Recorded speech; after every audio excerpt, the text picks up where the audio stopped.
आज आपण या व्हिडिओमध्ये स्टेट बँक ऑफ इंडिया म्हणजेच SBI बँकेच्या सर्व खातेदारांसाठी एक अत्यंत महत्त्वाची बातमी देणार आहोत। तरी आपण ही महत्त्वपूर्ण माहिती संपूर्ण व सविस्तरपणे जाणून घेण्याकरिता हा व्हिडिओ शेवटपर्यंत पहा मित्रांनो। देशातील सर्वात मोठी सरकारी bank SBI state bank of India मध्ये जर का तुमचे बँक खाते असेल तर ही बातमी तुमच्यासाठी फार महत्त्वाची आहे, कारण की SBI बँकेने आपल्या 44 कोटीपेक्षा अधिक खातेधारकांना महत्त्वाची माहिती दिली आहे। स्टेट बँक ऑफ इंडियाने KYC पडताळणीसाठी म्हणजे KYC व्हेरिफिकेशनच्या नावाने येणाऱ्या बनावट कॉल, मेसेज किंवा मेल संबंधी खातेदारांना अलर्ट केले आहे। SBI बँकेने ही माहिती आपल्या सर्व ग्राहकांसाठी ट्विटर वरून दिली आहे। KYC पडताळणी संबंधित SMS म्हणजे मेसेज किंवा कॉल पासून सावध व सतर्क रहा असे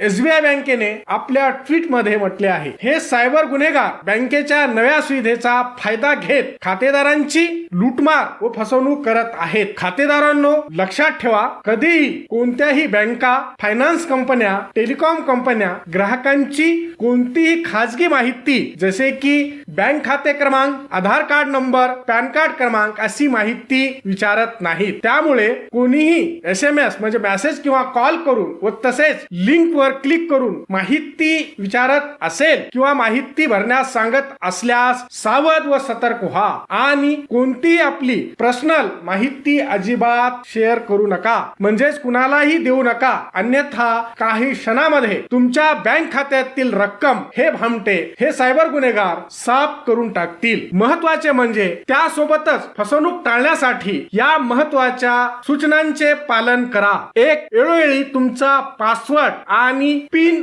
बदला, तसेच कोणासोबतही OTP शेअर करू नका। नंबर 2, रिमोट ऍक्सेस ऍप्लिकेशन कुणालाही देऊ नका। आधार कार्ड किंवा आधार कार्डची झेरॉक्स अनोळखी व्यक्तीला शेअर करू नका। नंबर 3, तुमच्या मोबाईल फोनचा आणि गोपनीय डेटा कोणाबरोबरही शेअर करू नका व तसेच कोणत्याही लिंकवर क्लिक करण्यापूर्वी 10 वेळा विचार करा। कोणताही फ्रॉड मेल ओपन करू नका, म्हणजेच उघडू नका। नंबर 4, तुम्हाला एखाद्या कॉल, मेसेज विषयी खात्री नसेल किंवा शंका असल्यास त्वरित आपल्या बँक शाखेशी संपर्क साधा आणि तसेच केंद्रीय गृह मंत्रालयाचा हेल्पलाईन क्रमांक 1930 या क्रमांकावर त्वरित संपर्क साधा। हा व्हिडिओ शेवटपर्यंत पाहिल्याबद्दल आपल्या सर्वांचे अगदी मनापासून आभार। खूप खूप धन्यवाद। जय महाराष्ट्र।